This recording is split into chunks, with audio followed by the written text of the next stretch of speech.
اكسر بتاعت عمل السفلي دي.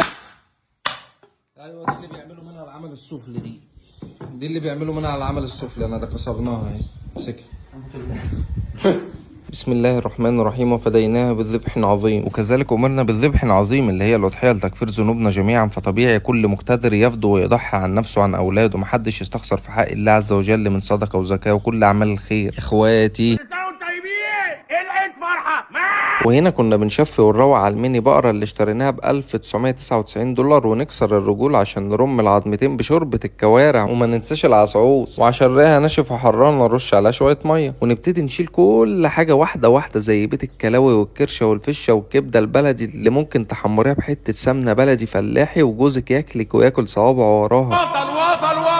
احمد ابو خديجه وصل. هذا الجزار العالمي بيقطع هنا بفن ومعلمه وشياكه واناقه. فصل البقره نصين والنص الربعين. يكون سعد بيه زغلول غسل الكرشه والفشه وبتجير ست الحبايب حبيبه تكون نضفتها واشتكتها وطبخها وحل على النار وهوبا الدرابوك شلباز ده بالكيك نشقلط فيها بصلتين مفرومين وخمس ست سبع تسع 10 فصوص توم ونمطرهم بكمون وكزبور وفلفل وملحون وتقلبتين اديله ودي اشطر كتكوت. يكون الفطار جاهز ناكل ونتدلع وسجاير بلاش نولع. الحمد لله الذي بنعمته تتم الصلاحات. تم الاشتراك في العجل بنجاح. ربنا يديم علينا نعمه ويحفظها من الزوال ونشتركوا كل سنه بفضل الله سبحانه وتعالى. بسم الله ما شاء الله. واللي عايز حاجه يبعت لنا يا اولاد اخت. مش مجرد لحمه خلاص الناس بتعملها وتاكلها، ده لازم فدو ونحر قدام البيت عندكم، لازم تذبحوا. ويلا بينا يا ابو خديجه نشفر نص الربعين والربع نقطعه لتمنين والتمن نقطعه لسدسين ونفصل العظم من اللحم ونقطع حتت صغيره. نونو اهم حاجه حتت صغيره وعلى الميزان ونوزنوهم بما يرضي الله يا عم احمد يا فوزي. اهم حاجه ولا تكسروا في الميزان. ها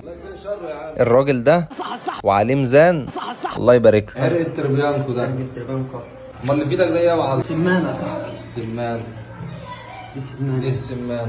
وفزورة العيد ما هو الحيوان الذي يختفي في عيد الاضحى؟ اللي يعرف يكتب في الكومنتات واللي ما يعرفش يقول الحمد لله. اكسر بتاعت عمل السفلي دي. ايوه دي اللي بيعملوا منها العمل السفلي دي اللي بيعملوا منها العمل السفلي. انا ده كسرناها اهي. امسكها.